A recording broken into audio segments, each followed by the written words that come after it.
Elegant and modest, Santosh Sachdeva is a spiritual guide whose amazing, exhaustive, and pioneering visual document, the Kundalini Trilogy, is a fascinating account of her spiritual journey.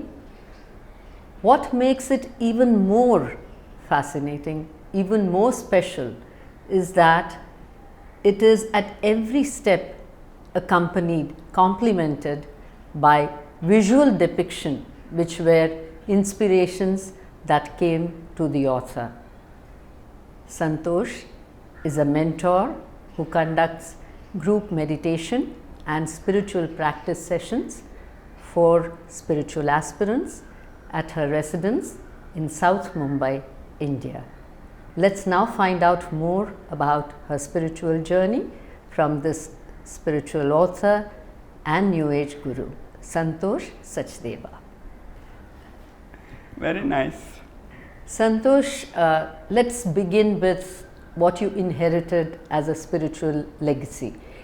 As a child, what were the kinds of impressions of the divine were you exposed to, like deities, worship, puja, or spiritually realized souls coming into your home or in your environment? What were the things that kind of indicated that major transformations were to happen at a later stage? Shailaja, when you say that what I inherited, yes, by inherited I would understand that what I have brought from my past lives. Okay. Okay, from immediate, at least I think 2 past lives, I think I brought a lot. Okay, but to start me off in this life on this road of spiritual path, I was born into a family who had a family guru. By family guru means he was part of our lives, and every year he would be spending 2 months with us, and that's how we grew up. Nothing, no rituals as such. He would just come with his few disciples, and seeing people move up and down in saffron robes, it was part of our daily thing. But there used to be satsangs at home? Not really. Okay. But few people would come to see him, and but they had their regular morning aarti, right, evening aarti, which you attended, which we were there. Okay. And before going to school, we would go to him. Yes. And what was very interesting was that whatever, there was no barrier between whether he was a guru, or we used to call him Swamiji, or we were kids. We could talk to him about anything. Okay. He was like, you can say, a grandfather in the house. Yes. My father somehow had a attraction towards these people. So either some guru from south would be coming, staying with us, and then all of his during the hippie age, yes, those people would be following them. And then sometime people going up to the Himalayas, they would pass via way. So it was like a routine. So I don't think there was anything special. It was part of our life. Okay, but did you yourself have any conversations with these people or curiosity about them in any special way? No, nothing. Okay. We were going regular school and coming back and doing our homework and right. Okay. seeing these people around, and then going for the evening aarti, sitting together and doing Om Jai Jagadish Hare. Correct. And that was it. So at that time, truly speaking, there was no indication at all, you would say? Or do you feel there was something that made you feel? No. When I think I was about 13, 14. Yes. I don't even remember, must be 14. Before I finished school, my grandmother once said that Swamiji wants to see you. And she brought along a basket of flowers, whatever he had asked for. and I was initiated. Okay. Proper with a mantra and things. I mean, All right. regular traditional initiation, which Okay. vaguely I remember. But one thing is very clear, that there was a little water in a bowl, and Swamiji dipped his big toe into that, and I had to drink it, which I did, not understanding what Correct. it means, because he said to do it, we did it. And he gave me a mantra, which he didn't put any restriction. He said this, whether you do it 5 times in a day, whether you do it in the morning, whether you do it, nothing, but you have to do it. That was all. But now when I look back before the initiation, now I had a dream. Now I don't know whether it's part of the guru system or whatever. I dreamt that I'm going in a desert, and I see a temple. I have one garland in my hand, and I go into the temple, and there is one side is Ram Murti, Lord Ram, and one side is a Shivling. Now I'm in a quandary. I have one garland. Where would I put it? So I go and put it on Shivji. So then I got the Shiva mantra. So that was that. And then life continued. We went to college. He would still be there. I would be doing my mantra. So I think this mantra, it's all on hindsight that I'm reciting now. It was preparing the ground for whatever had to unfold later. So the mantra did become a part of your life from that age. The mantra became the part of my life, plus the form. Of Shiva. Shiva. Okay. So that was your Ishta Devata in that sense. Yes. Okay. And I was very attracted to Shiva. You know, the God I, let's say, identified with. Okay. You took on and did so well as a homemaker, as a wife, as a mother, as a professional, and then you grew wings and moved into your own sacred space. Now, somewhere along this, you must have started feeling just this is not enough. Did that ever happen?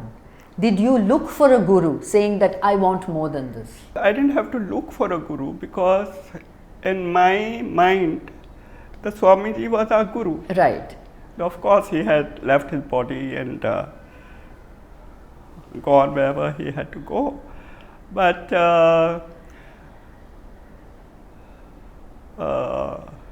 what was the first part of your question? See, you were balancing all these roles so beautifully, wife, mother, professional, but still there was the spiritual side which needed nurturing. So I got into life, I got married, came here. One thing I noticed, that after marriage, the mantra which I was, though it was internalized by now, I started sitting regularly with a mala, which I never used to do before. So in the morning I would sit with my how many ever malas I wanted to do. So that became a part of it. And particularly when I had children, this was a conscious thing on my part, that I am not going to say anything. They have to see me doing something every morning. So I started that routine. Now that was also helping in my own sadhana. And this went on, let's say, for the 10-15 years. But in these 10-15 years, I saw a whole lot of deaths. Like I say that in my 18 years of marriage, I saw 11 deaths. Oh, really? And all related to some suicide, some different kinds of depression or this or that. So that is what in my mind it was somewhere ki, then death even became a matter of fact. Correct. That is this life. And but it was just a thought, nothing that I have to do anything about it. Correct. And till such time Gautam did his college and started coming to the office.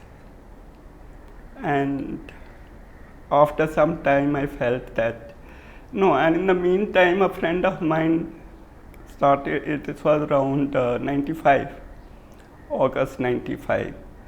She said there are lectures starting in the next building on the mind. Why don't you come? We'll go in the evening. It's at a very convenient time. So I said, look, I go up to my, after office, I go home, I have my cup of tea, then I don't want to come down. But she insisted. She said, I'm going to stand at the gate till you don't come down. This was embarrassing because she was older than me. So I went, it was a lecture by Justice Dudat. Even that was fine. And she said, you come once, if you don't like it, then you don't come. Fair enough.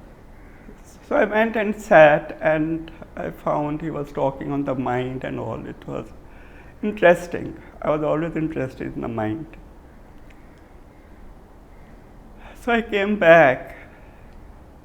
Once a week he used to have, but next week I found myself going again, and I even got the book. It was called Mental Physics. Okay. So I started attending the lectures. He gave the first breath. And with that first breath, somehow, I don't know, I thought, let me try it. So I did it. If something happened, I didn't notice, or I was unaware. But it's instruction are given, do this many times and then Yes. this many times or whatever. So next day, after 2-3 days, in the first week of, I joined end August 95. First week of September, second or third time I must have done the breath, and I started seeing things, which was still okay. I thought I was seeing things. But then I noticed that my eyes are closed, and I can see up, I'm seeing behind, I'm seeing. I didn't understand that, but it was fun because it was all something new. So then I asked after the session, no, I didn't know what to call him because some people called him master, some sir, but when I called him Guruji, it came very naturally. Correct. I said, this is happening, I don't understand what's happening. He said, kya ho raha hai, hone do. So that was it. So then for my own satisfaction, I started illustrating and writing on this date. But were you the kind who always maintained a spiritual diary earlier?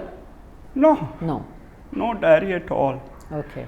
But this was something unusual. Nobody was interested. Correct. People thought I was talking nonsense. Correct, I'm sure. But for my own satisfaction, That's right. I was doing it. But did your mantra japa go on even through all this? Sorry. My mantra? Yes. Mantra, somewhere on the way it dropped. Even the form dropped.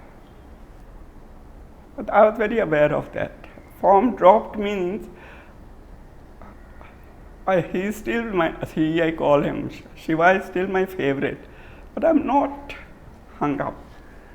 No, I never went to temples. I went, but not as a obsession sort of a thing. They are there. But later on, I learned the significance of the temples also. So that's how the journey started. And So then you completed the entire course? I'm still doing it. Okay. Yes, the learning never ends, right? This is from 95 onwards. And of course, the breathing exercises, the techniques that we have, and it's the 8 spiritual breaths, which that affirmations we have, which are probably mantras which have been put into English to suit actually the Western language. Correct. Because the course was brought back to India by of course, South Indian Ramanathanji, but originally from John Dingle. He was Okay. a Britisher.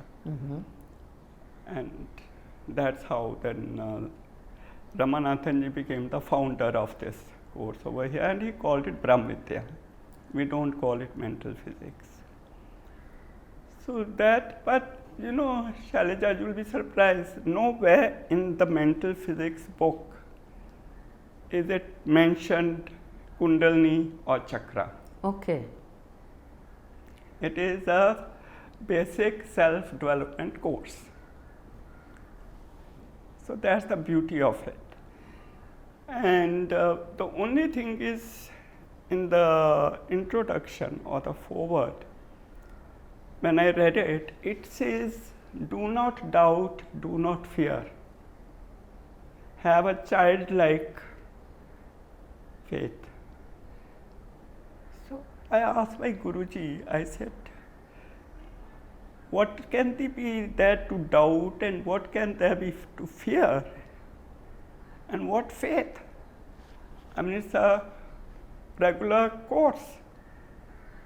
So his one sentence used to be, it will unfold. It will unfold. So here for me, then it unfolded in my books. Okay, as it unfolded, did you at any point feel this confusion, feel this fear, feel these doubts, what is happening? Because definitely it is paranormal. It's not normal for everyone to go through this so Yeah. spontaneously and so quickly after entering a course. Yeah, you see, because once I really I started that time, I didn't know Kundalini, chakras and all. That's but right. Somehow the words came naturally to me. Okay.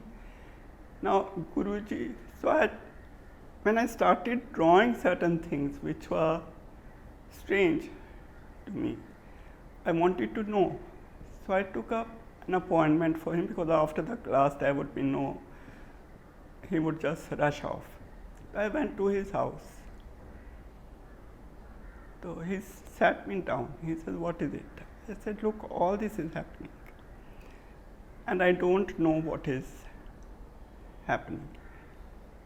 So he said, it will unfold. I said, but I would like to read something or you tell me something. He says, nothing to read. Really? You are not to read anything.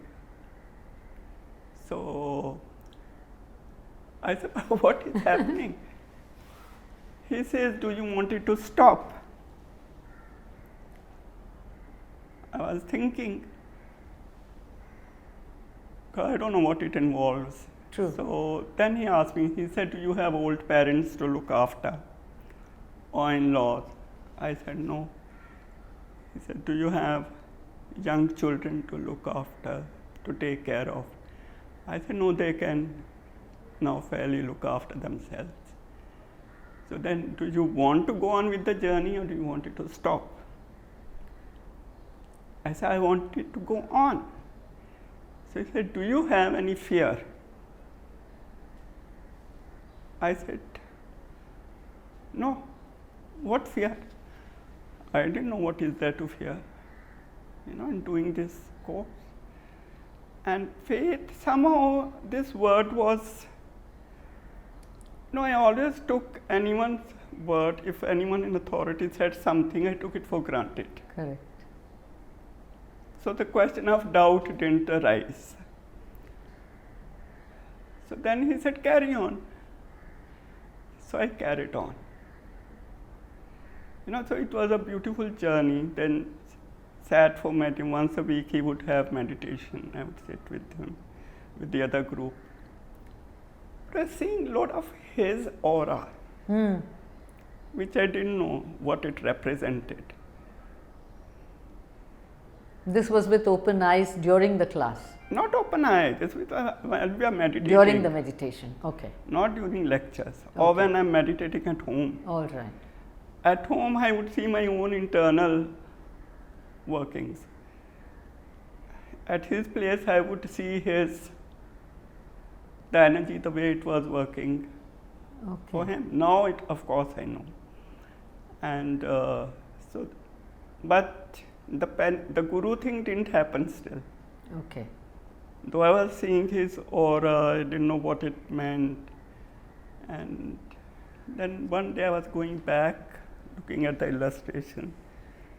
Then it struck me, this is my guru. And the best part is the day it struck me, it is my guru. It happened to be the meditation day at his place. Okay. So I went, I was very excited, to tell him that he is my guru. So he came out of his room and I told him, Guruji, please stand there. Poor guy, he stood. He was not a judge when he was with us. He was very naive, I felt. So I went down on my knees and put my head on his feet. And I thought he'll say Baba or something. Yes. Nothing. I felt very sheepish. I got up and went and sat on the sofa. And I was thinking, I said, this man doesn't know. I was so surprised. I didn't know what to do. And I had typed it out also.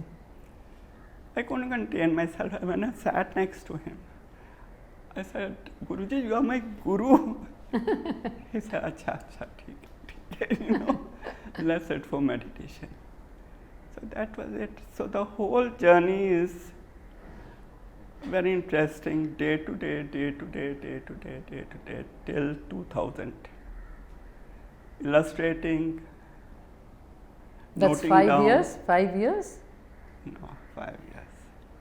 And how much of this period was the guru there to assure you, protect you, or give you any advice? See, Shailaja, verbally nothing. He was not there for me. Okay.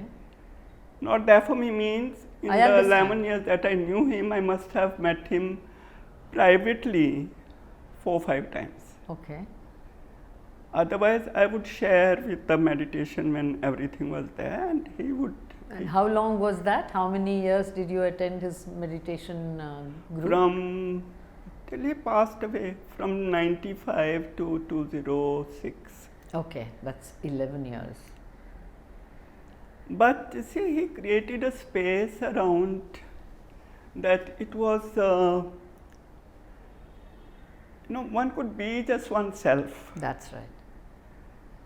So one imbibed a lot, those qualities. No judgment, no criticism, no complaint, no blame. If he went for the lectures or meditation, we went. Initially, I would feel very upset. He doesn't care whether you'll go to the lecture or don't go to the lecture, whether you come late or you don't come late. No question. Did you start writing and publishing about this ascent of the Kundalini when he was alive, and did you share it with him?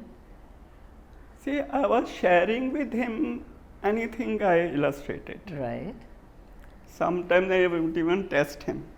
Okay, Guruji, what do you think this is? Then he would tell me. Okay.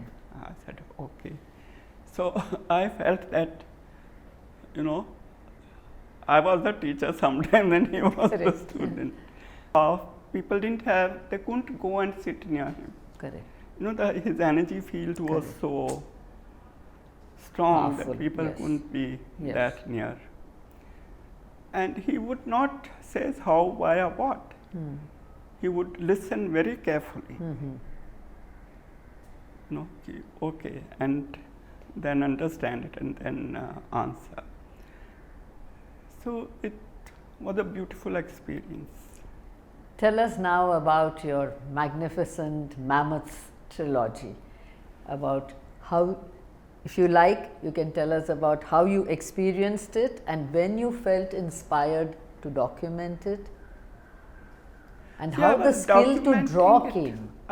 No, drawing happened simultaneously. Okay, all right. There were crayons, there were color pencils, there were paint brushes. Okay.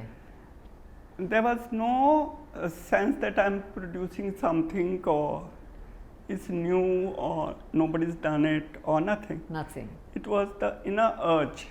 Spontaneous. Inner urge.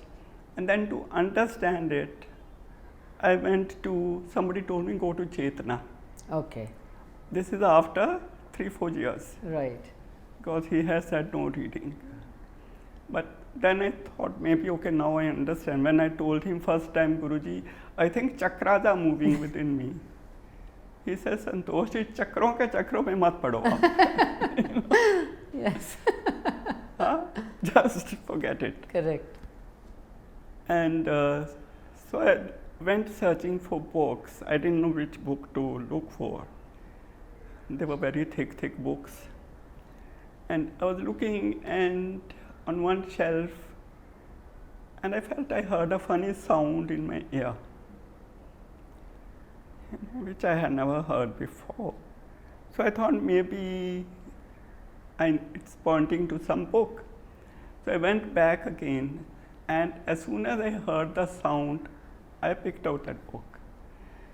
Luckily, it was a small book by Leadbeater on chakras. Oh, wow. That's what I needed. Right. So I must have had something to do with theosophy at some time.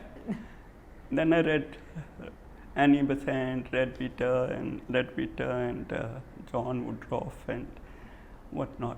So then I came to Indian scriptures, then to Swami Shivananda. This is all afterwards now. And so then it's almost like a hindsight journey. Yes. That you had trying to First figure out what was happening. Exactly, then amazing. the knowledge. So then I used them as references because then I felt, okay, I'm illustrating the master's works, trying to figure out what all was happening. Yes. And so that's how I got a lot of references. And you'll be surprised, such thick books. If somebody told me where did you pick this up from this book, I wouldn't know. I just would happen to open that page where it would illustrate.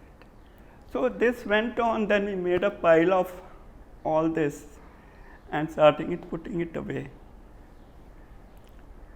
because we didn't know what it was. But then urge was so much, then I compiled something myself and sent it to Penguin. They of course didn't understand what it was. And then of course my children also didn't. Nobody knew what was happening. It's very difficult. My brother-in-law said, "Ye pagal ho gayi ladki," I'm sure. Till there's this,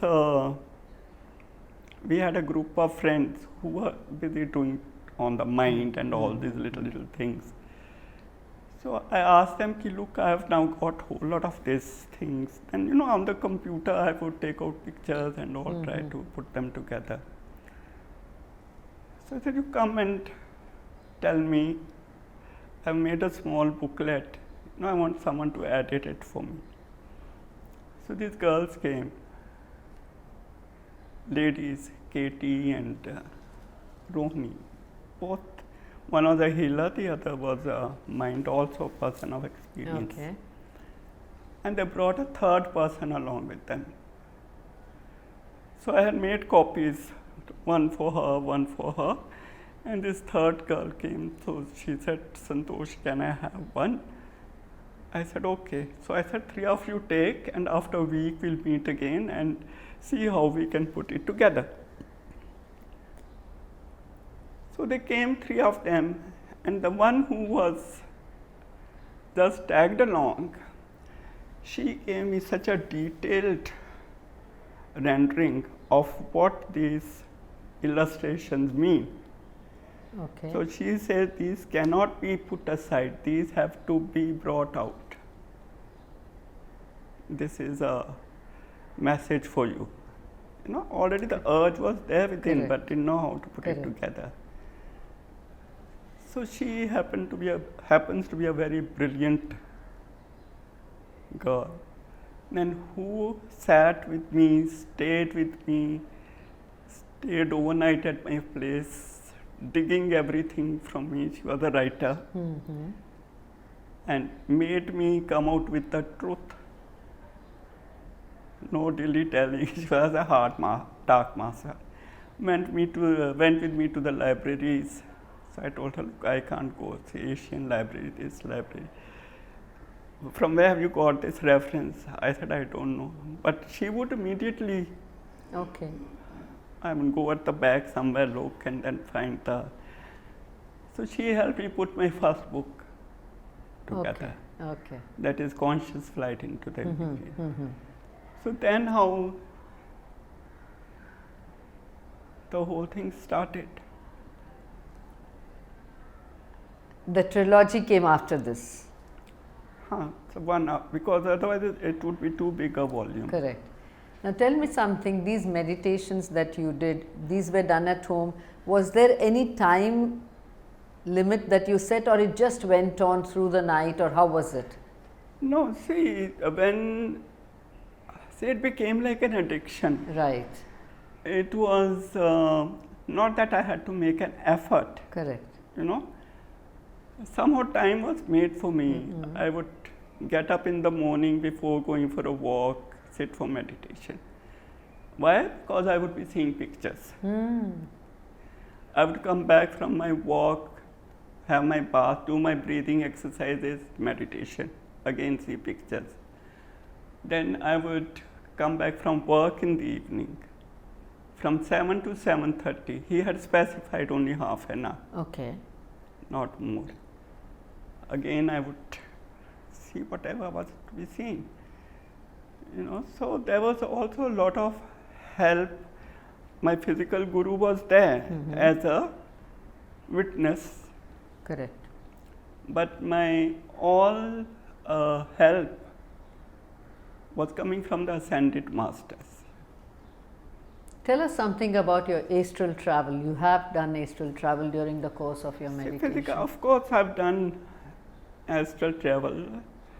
Well, at that time, I wasn't sure what I was doing. Correct. Because Tell us about the first journey, if you remember. See, first few journeys were just going and coming back. Okay. Not knowing where I had come from and where I had gone and where I had come. I only knew that I went and I came. Once I remember I went right into the sun. Okay. And beyond and came back. This coming back, were you able to experience some kind of a change happening as you returned to your gross body? I'll tell you that even. It was a very playful thing. When I first felt I can get out and get in. Yes. I mean, I didn't know, but it was obviously that, because I would say, okay, now I'm going to go back. So sometime I came in through my feet, sometime I came in through my navel. Okay. Sometimes it was all experimenting. Right. It was just like slipping in and out of a sheath almost. Just experimenting. Okay. And then when, as you said, any incidents I remember of astral travel, very significant ones. One was that I had gone to some place. You know, now the astral world is like our world. You have people, you have buildings, you have everything. So I'm standing there, it's a scene, and there's this person on crutches. His one leg is probably amputated or what, and there's another woman, and they're having a street fight. screaming and shouting at each other, and I'm standing near a tree and I'm hiding behind a tree and I'm looking, and there are urchins playing around. This woman looks at me and then looks away. And she looks away again because they're fighting, so I'm curious. So she looks at me, then she comes and she gives me a tight slap. Tight slap means tight slap. You know? And I'm just wondering, I haven't done anything to her, why is she slapping me? Then my guide, the Astral master, he's saying, move up, upar jao. Okay. I thought, where upar jao, you know. Then I do this to him, and I'm looking again, and he says, upar jao. So raise your consciousness. Okay. So then I moved away from there. This was one. And then I see a child coming, running to me, you know, and when it comes near me, he says, oh, it's not this person, and runs back. And like 2, 3, these sort of things. The others were one place I went with my guru, Okay. you know, but that was on a certain object, like a flying thing. We step into that, and he takes me to a place. It's a beautiful place. It seems like a white palace. We go in there, and it's a huge ornate table, but again white. Everything is white. The cutlery, everything is white. And there's a rishi sitting, you know, on that side of the table in the center. So we go, and then Guruji sits on one side and I sit on one side, and he's telling us something. This and another one is, that was beautiful. I'm traveling, moving among the stars and all that, and I reach a place, and where these masters are there, there's a table, and there's a map sort of a thing of the cosmos, and they are trying to teach me, but I've never been good at studies, so I find that I'm turning my head. They tell me to focus, so I look again, they are talking, doesn't interest me, I turn my head again. So they just fold up everything and they say, go, you know. So I felt very bad, you know, go where, what to do. I say, I'm very sorry, and all that. Then a young person comes. He catches hold of my hand, and we start moving in space, and keeps telling this. And I'm looking at him, young face with curly hair. I'm saying, I've seen this person before, I've seen this person before. And so we roam around, and then I come back. When I come back, I say, who was my guide? And it was Satya Sai Baba as a young man. Okay. Okay. You know? So that was very interesting. So these are the few of things. This is when I used to tell Guruji that my attention span in everything is very short. I want to complete everything very fast. If it doesn't happen, I can drop it. So he says, drop it. There's no compulsion. But somehow it went on and on and on. Tell us about your latest book. There is a new book, I'm told, wherein you have put in the Kundalini artworks. It's like a visual encyclopedia running through your entire experiments and experiences. But you know, this book, of course, all the illustrations are there which are there in the trilogy. Some are not in the trilogy because they were just lost somewhere, and then I found them. So that my journey is like of purification of chakras and the whole physical, mental, emotional body, till the body becomes the body of gold in order to experience the knowledge that I had asked for.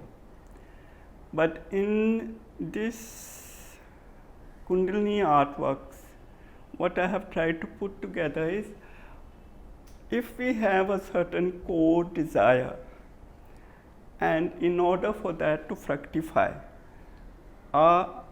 what is required of our body, mind, intellect. And first is the guru, physical guru, guru in the physical form, which is very important because he has created that energy field around you, and he is the transmitter of whatever knowledge you have to be given. So that is first priority. Yeah. After that, you have to be very aware that this is for anyone who is following a particular path, who is dedicated and who is determined and who is serious. Then the main help is coming from your parampara or from the ascended masters. They are the ones who are taking care of you at every moment, guiding you, and that's why there is no fear, there is no, they are supporting you all along. What knowledge you need, are you ready to access further knowledge, etc. And what I found, so this book then has the guides.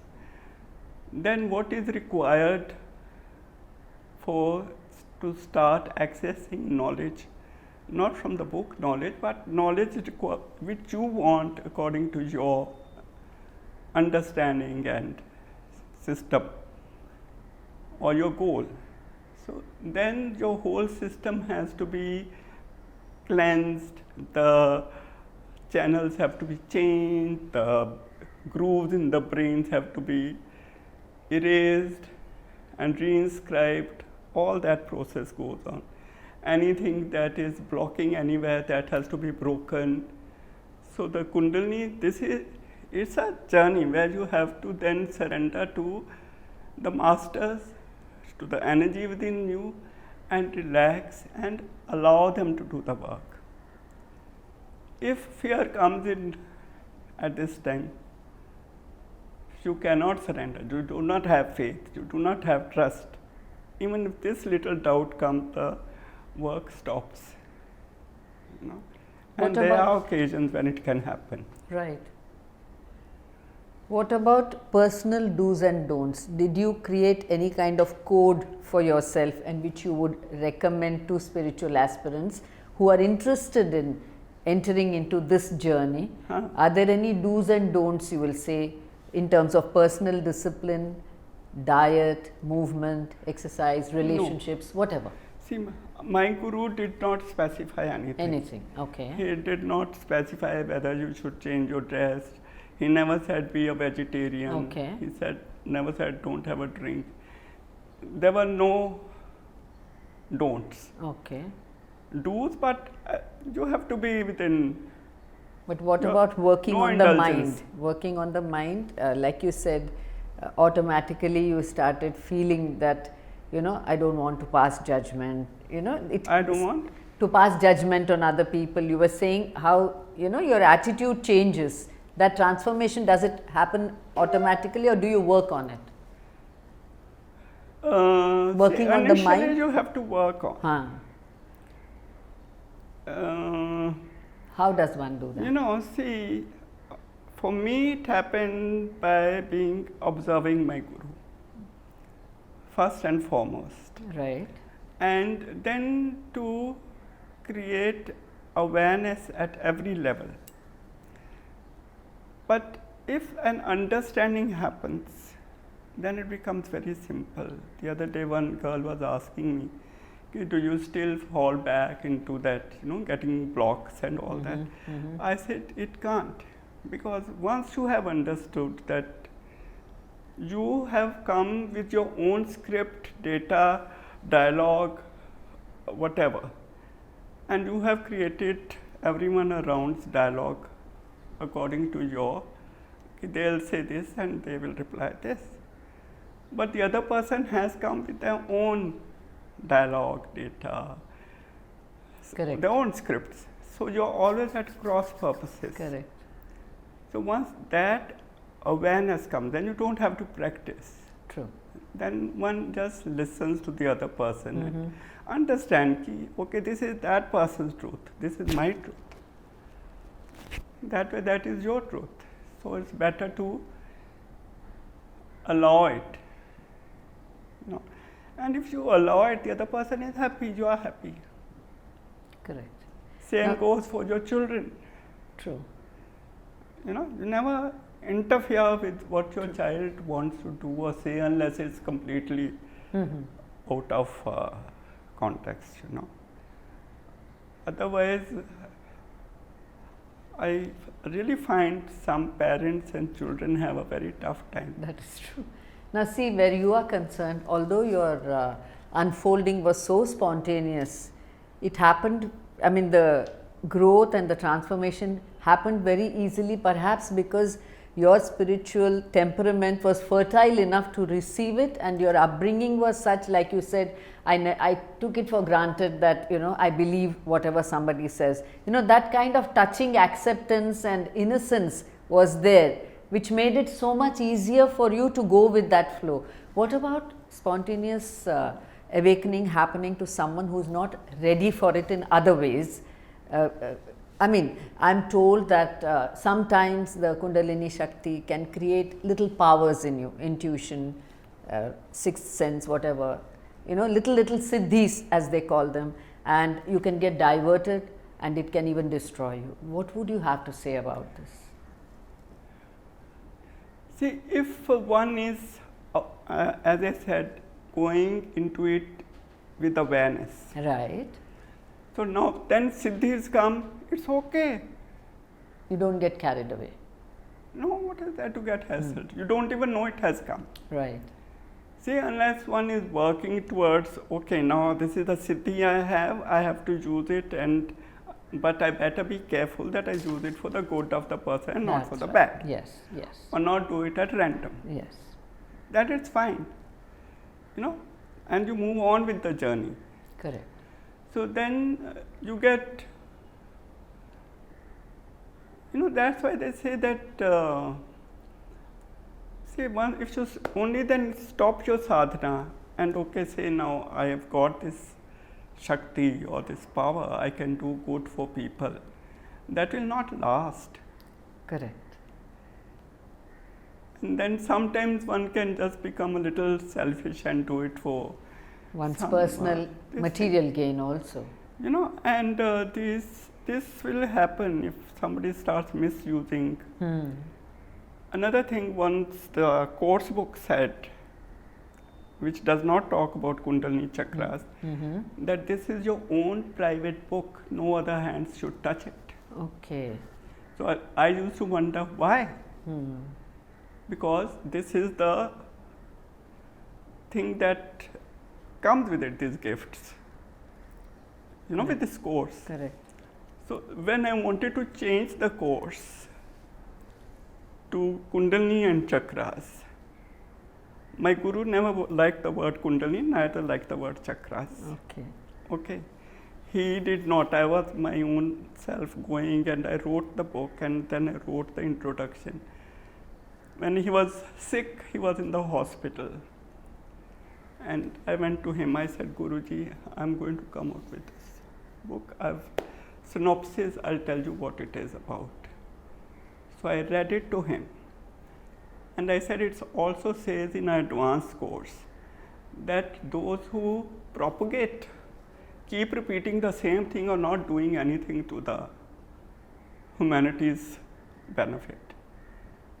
Somebody who can take it a little further, and I said, going out of experience. You know? So he didn't say anything. But I can't come out with it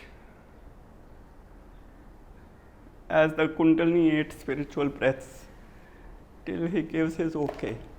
Correct. So just 3-4 days before his death, he signed the letter.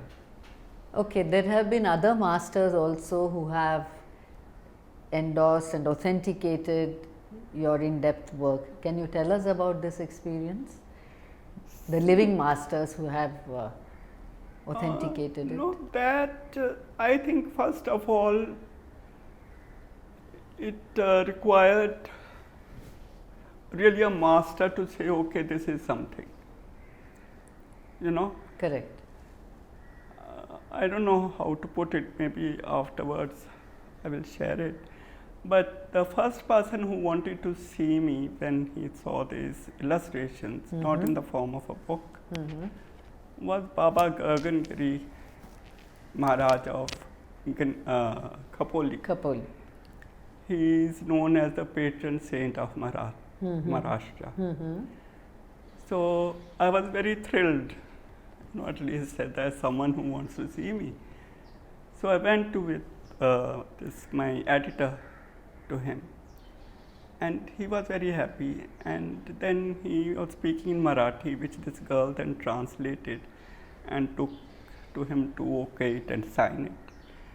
That he says that there are hundreds of sadhus through which this work could have been brought out. But why is she chosen? Because she has also been a line of sadhus who have worked through life, and this is her culminating Okay. thing.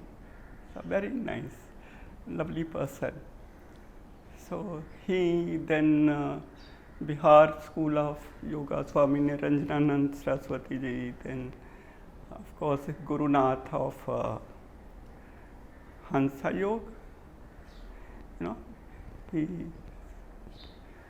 they're all very nice. I think it takes time also to accept something like this, which has been so far, just by word of mouth. Correct. Told. First time it is, like I say, the Kundalini is unveiling itself. Correct. Yes.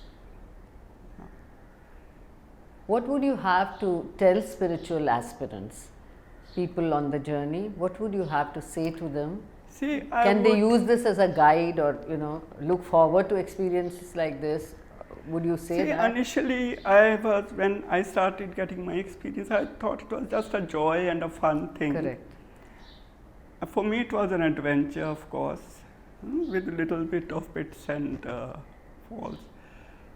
And I was telling everyone to come on, do it, do it, do it. Like one is so excited, you want others to experience it also.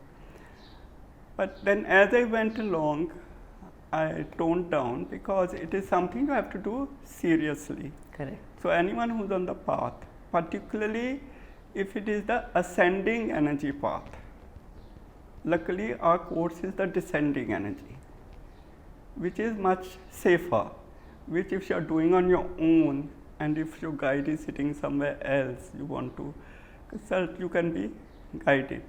But if you are doing the ascended Kundalini practice, which I don't advise anyone to do it on their own. Any reason?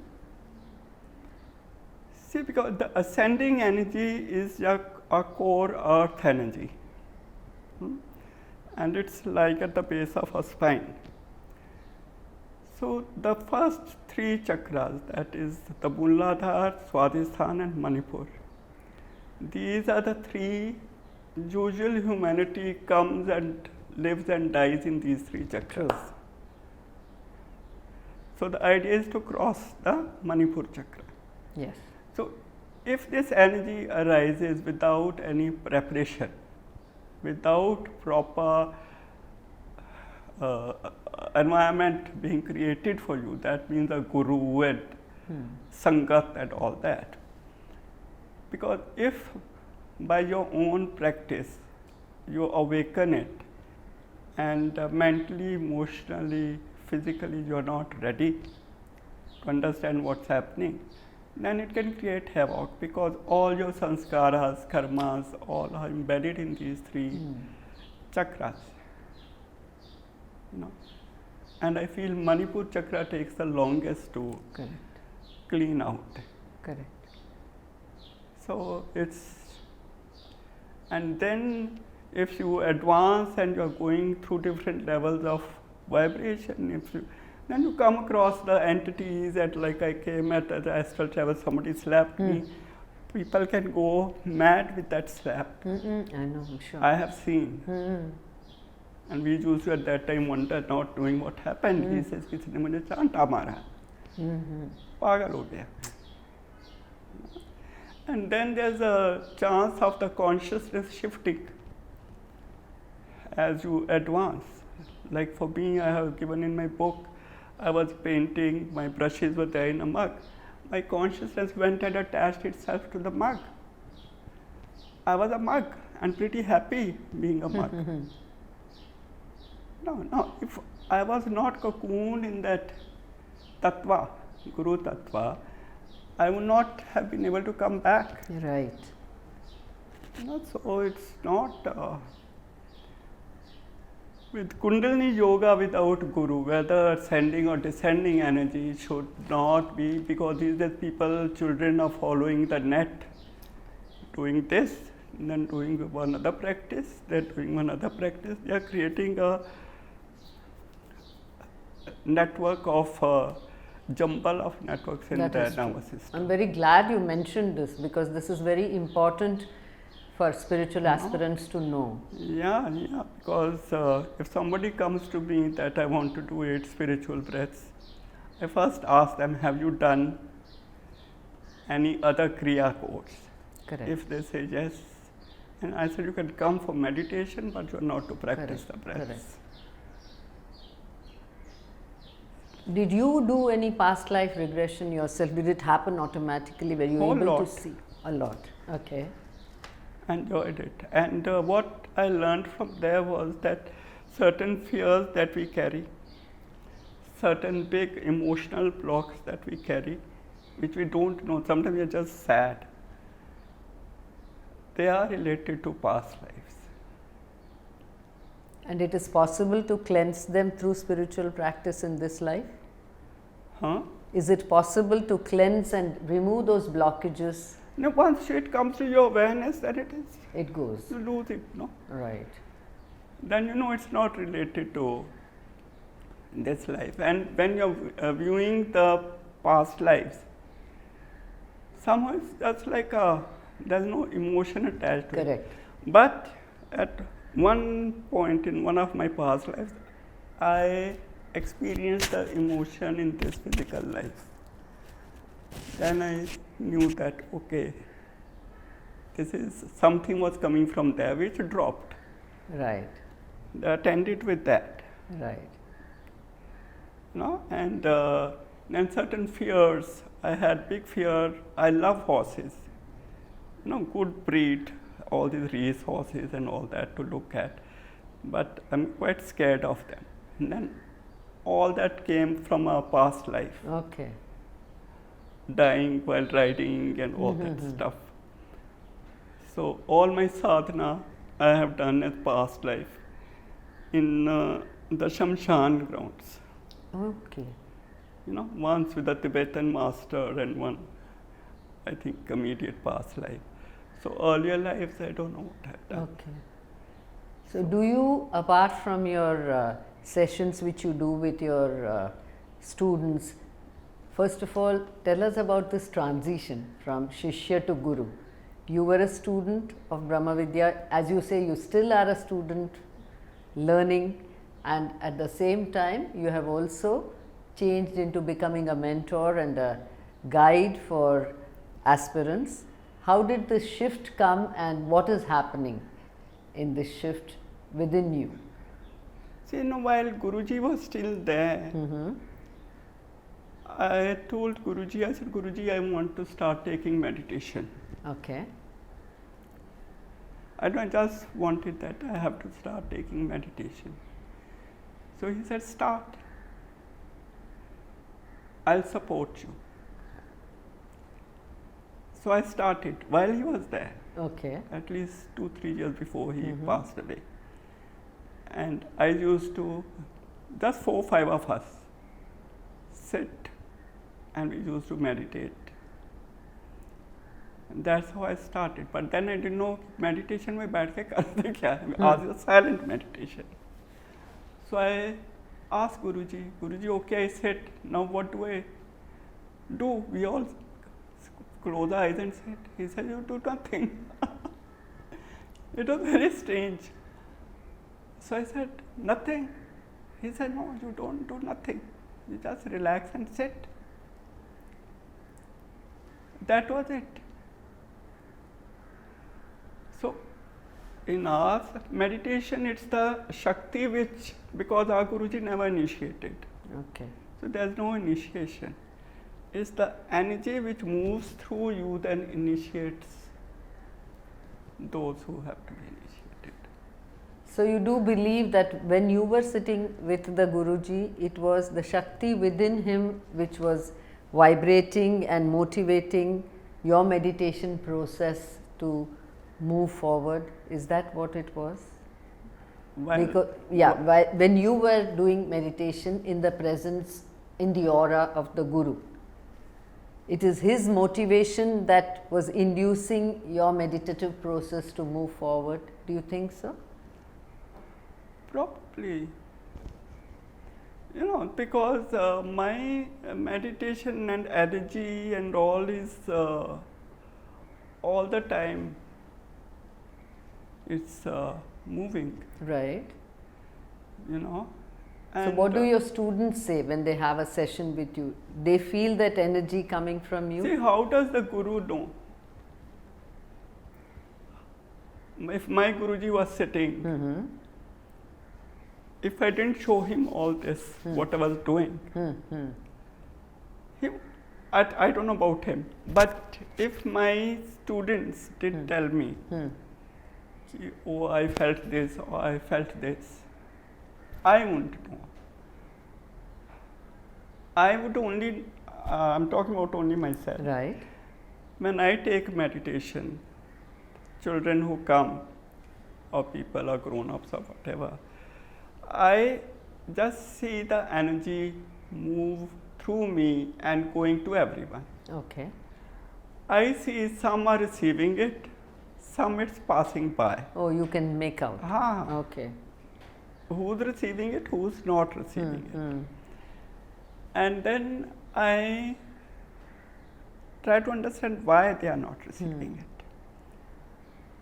So either they are in the mind, because afterwards we share. Correct. Anything you want to share, anything you want to share. And one girl, she used to take out her mala and do. Okay. So you are cutting yourself off from the whole. See, we create a, when we, like Guruji used to do, create a mastermind, what he would say. He would look at everyone's this portion and tell everyone to that, look at his. So that means it's all connected to one mind. And that mind is a hollow bamboo, you can say. Okay. So now that is moving. Now if you are doing Ram, Ram, Ram, Ram, or Shiva, Shiva, Shiva, you have cut off. Correct. You're not receiving the energy. Correct. And to me, somehow a whole lot of things came intuitively. Like chakras, kundalini, the words. Then I would say when we used to sit with Guruji for meditation, I'm open and receptive to what is coming from the Guru, whatever I have to learn. So a lot of that goes on. It's a lovely journey. Sorry. No, I like tell everyone, I say in my books even, it's the most joyful things that can happen. There's nothing to fear if you are surrendered. That I think is the key word, and I think that is a beautiful word to conclude this amazing discussion on. That the key word is you are surrendering to yourself. Yes. You are not surrendering to anyone else. That's right. Thank you so much, Santosh. Welcome. Thank you.